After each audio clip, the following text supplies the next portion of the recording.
Bonjour mes amis de Parole d'Espoir. Je suis très heureuse de partager une nouvelle expérience avec vous. Pour ceux qui viennent de débarquer sur ma chaîne, bienvenue sur Parole d'Espoir. Je m'appelle Marie, je suis hispanophone, je viens du Venezuela. Et dans la dernière vidéo, je vous ai raconté une expérience dans laquelle je suis passée par l'inquiétude à cause de l'avenir. Et je vous ai raconté que j'ai trouvé du refuge dans la parole de Dieu. J'ai mentionné que depuis l'âge de 16 ans, j'ai l'habitude de lire la Bible. Et en fait, je n'ai pas toujours été une personne spirituelle comme probablement vous croyez. En fait, j'étais loin d'être quelqu'un qui prenait Dieu en compte dans sa vie. On dit souvent que ces choses-là sont réservées plutôt aux personnes âgées, parce que les jeunes n'ont pas le temps d'y penser parce qu'ils sont trop occupés à vivre leur vie. Et c'est vrai, moi, je n'étais pas l'exception. Donc, qu'est-ce qui aurait pu se passer pour qu'un enfant de 16 ans puisse commencer une vie différente? C'est exactement ça que je voudrais vous raconter dans cette vidéo. L'événement qui a tout basculé dans ma vie. C'est parti!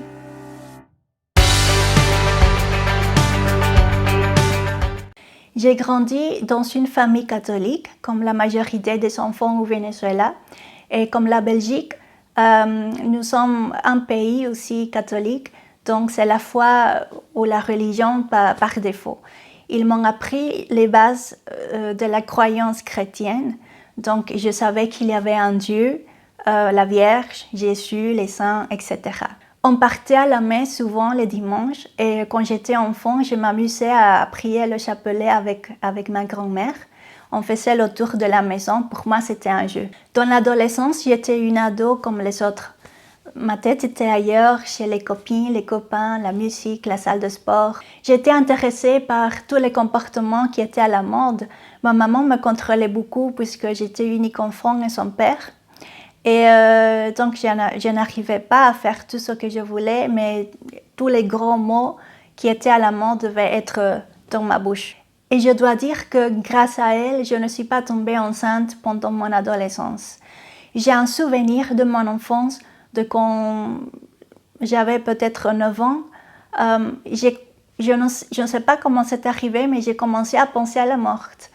Et à un moment donné, j'ai pris conscience qu'un jour, j'allais mourir et j'ai ressenti la certitude que j'allais devoir me présenter devant Dieu.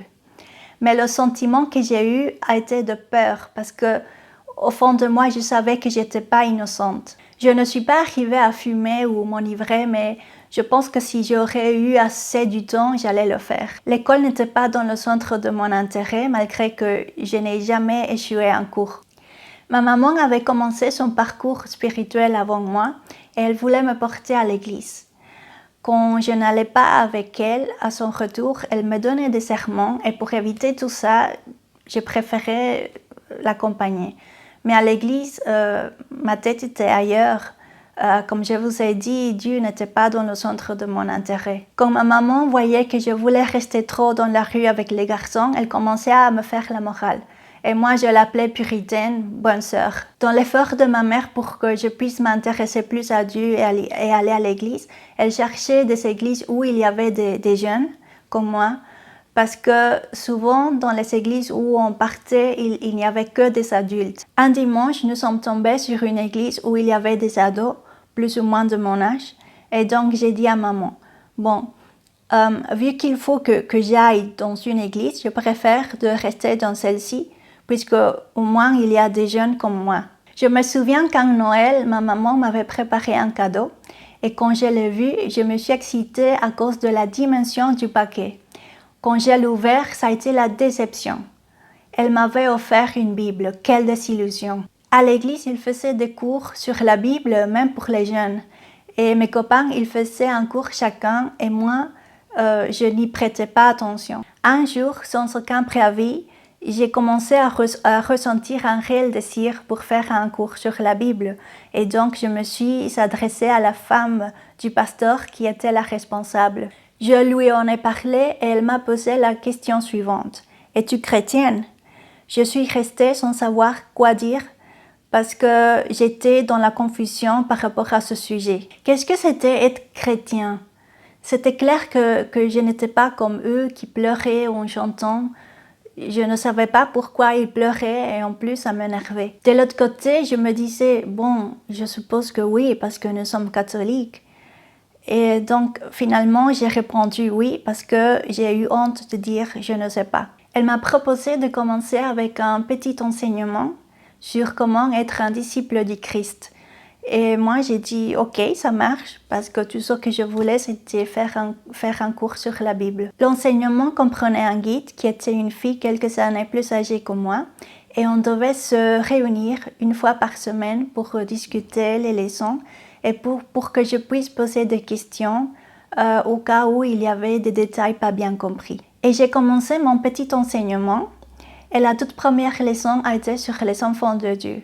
L'enseignement proposait de mémoriser quelques versets clés et le premier verset affiché dans la leçon a été Jean 1,12.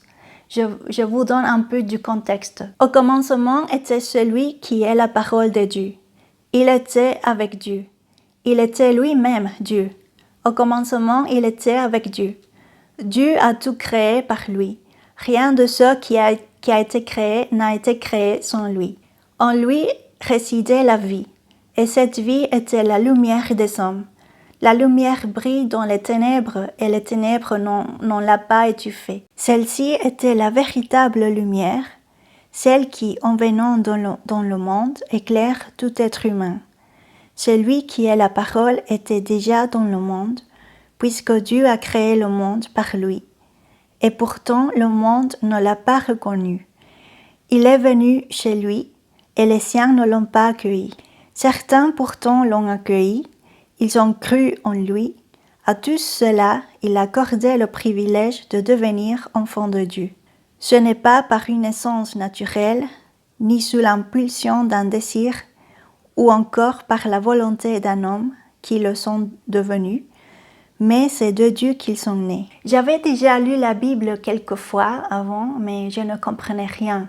C'était du chinois pour moi. Mais ce jour-là, quand j'ai lu ce verset 12, certains pourtant l'ont accueilli, ils ont cru en lui, à tous ceux-là, il accordait le privilège de devenir enfants de Dieu. C'est comme si ces phrases-là auraient été en train de sauter hors le texte. Ça a résonné dans mon cœur et ça a été la première fois que j'ai ressenti l'amour de Dieu, sa tendresse. J'ai ressenti que Dieu m'aimait, qu'il voulait faire de moi sa fille ou qu'il m'avait fait sa fille. Je ne savais pas encore parce que j'étais dans la confusion. À la fin de la leçon, l'auteur pose une question. Êtes-vous sûr de votre salut? Ou une question de ce genre, je ne me souviens plus exactement. Et comme je vous ai dit, j'étais dans la confusion, dans la doute. Et alors, je n'ai pas su quoi répondre. Donc, quand la séance avec ma guide est arrivée, je lui ai dit que je n'avais pas su répondre à cette question. Alors, elle a prêché sur ce que Jésus est venu faire dans ce monde. Et l'unique chose que je me souviens parfaitement, c'est qu'elle m'a dit, tu vois, Jésus est un peu comme ses lunettes. Elle avait des lunettes dans ses mains. Et elle m'a dit, c'est comme si Dieu te regardait à travers ses lunettes. Il ne te regarde plus comme celle qui mérite la mort. Il te regarde comme celle qui est justifiée, purifiée. Parce que son sacrifice justifie, son sang purifie, pardonne. Et après, elle m'a posé la question, veux-tu accepter et recevoir Jésus dans ton cœur? Et je me suis dit, oui, je voudrais commencer une vie avec lui, un engagement avec lui.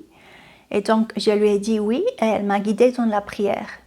Ce moment si simple, plus l'expérience que j'ai eue en lisant le passage de Jean 1,12, a changé ma vie à tout jamais. Ça a marqué un avant et un après. Au début, j'avais une conscience superficielle du fait que j'étais pécheresse, mais Oui, j'avais reconnu que j'avais eu des mauvais comportements et j'avais demandé pardon à Dieu. Mais ça a été quelques mois après que j'ai eu une conscience plus profonde de ce que Dieu a dû faire pour me sauver. Et ça se trouve en Ésaïe 53, du verset 1 au 8. Qui a cru à notre message? À qui a été révélée l'intervention de l'Éternel? Il a grandi tout droit comme une jeune pousse ou comme une racine sortant d'un sol aride. Il n'avait ni prestance ni beauté pour retenir notre attention, ni rien dans son aspect qui pût nous attirer. Il était méprisé, abandonné des hommes, un homme de douleur habitué à la souffrance. Oui, il était semblable à ceux devant lesquels on détournait les yeux. Il était méprisé, et nous n'avons fait de lui aucun cas. Pourtant, en vérité, c'est de nos maladies qu'il s'est chargé, et ce sont nos souffrances qu'il a prises sur lui, alors que nous pensions que Dieu l'avait puni, frappé et humilié. Mais c'est pour nos péchés qu'il a été percé, c'est pour nos fautes qu'il a été brisé. Le châtiment qui nous donne la paix est retombé sur lui, et c'est par ses blessures que nous sommes guéris. Nous étions tous errants, pareils à des brebis, chacun de nous allait par son propre chemin. L'Éternel a fait retomber sur lui les fautes de nous tous. Il était maltraité, il s'est humilié. Il n'a pas dit un mot. Semblable à un agneau mené à l'abattoir, tout comme la brebis muette devant ceux qui l'attendent. Il n'a pas dit un mot. Le verset 5. Mais c'est pour nos péchés qu'il a été percé, c'est pour nos fautes qu'il a été brisé. Le châtiment qui nous donne la paix est retombé sur lui et c'est par ses blessures que nous sommes guéris. Ce verset-là a touché mon cœur et il m'a fait pleurer beaucoup. Le grand amour de Dieu qui avait fait que lui-même vienne dans ce monde afin de souffrir le châtiment qui me porte la paix et qui me porte auprès de lui, parce qu'il ne voulait pas rester en moi et il ne veut pas rester en aucun de vous. Donc il s'est offert lui-même comme la paix pour nos fautes. Ça s'appelle l'amour et il n'y a pas un amour plus grand que ça. Si vous voulez vous faire une petite idée de combien Jésus a souffert avant et pendant sa crucifixion, voyez le film de Mel Gibson, La Passion du Christ. Pendant cette période de conversion, il y a eu de la repentance.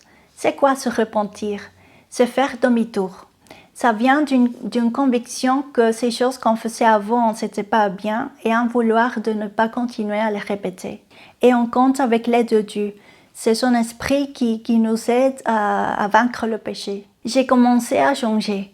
Plus de gros mots, plus de black caution, plus de mauvaises réponses à ma mère, plus d'idées sur les cigarettes ou l'ivresse, plus d'idées sur le sexe hors mariage. J'ai changé ma façon de m'habiller. J'ai commencé à m'habiller décemment. Comme vous savez, au Venezuela, comme c'est un pays chaud, les gens ont une tendance à s'habiller beaucoup moins que par ici.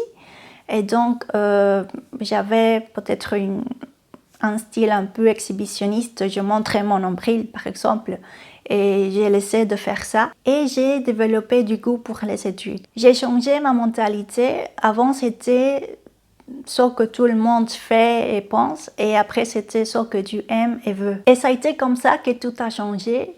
Je ne me suis pas convertie dans une personne parfaite et je ne le suis pas toujours. J'ai eu des hauts et des bas et je les ai encore. Comme tout le monde, j'ai eu des difficultés, mais Dieu a toujours été là en étant fidèle. Et toi, quelle sera ta réponse à cet amour si grand que Dieu t'a manifesté en Jésus? Il y a un chant qui dit « Si tu entends la voix de Dieu qui parle à ton cœur, ne résiste pas et ne veuille pas continuer comme un rebelle. » Je n'ai pas envie de vous parler sur une religion parce que je considère que les religions sont vides. Ce sont des choses qu'on fait par tradition, ce sont des choses qu'on croit par tradition. Je veux plutôt vous parler sur une relation avec celui qui vous a créé, le Dieu vivant. Ouvre-lui ton cœur et permets qu'il puisse régner dans ta vie. Il veut te donner la vie éternelle et cette vie commence ici. C'est une vie abondante. Il veut faire de toi un homme nouveau, une femme nouvelle. Il veut combler ta vie avec son amour, sa paix, sa joie. Il a des bons projets pour toi. Ce sont des projets de bonheur. Juste dis-lui de tout ton cœur, sincèrement, Seigneur, je te donne ma vie, je te donne tout, prends tout. Je sais que j'ai fait de mauvaises choses, pardonne-moi. Enseigne-moi à vivre comme toi tu veux que je vive. Dirige-moi dans ta volonté. Au nom de Jésus, Amen. Et voilà, c'est comme ça que je me suis convertie dans une personne spirituelle. Et j'espère que vous ayez aimé cette vidéo. Partagez-la avec vos relations. Faites des commentaires et abonnez-vous à ma chaîne pour recevoir les prochaines vidéos. Je vous embrasse et à la prochaine vidéo. Just dis ciao.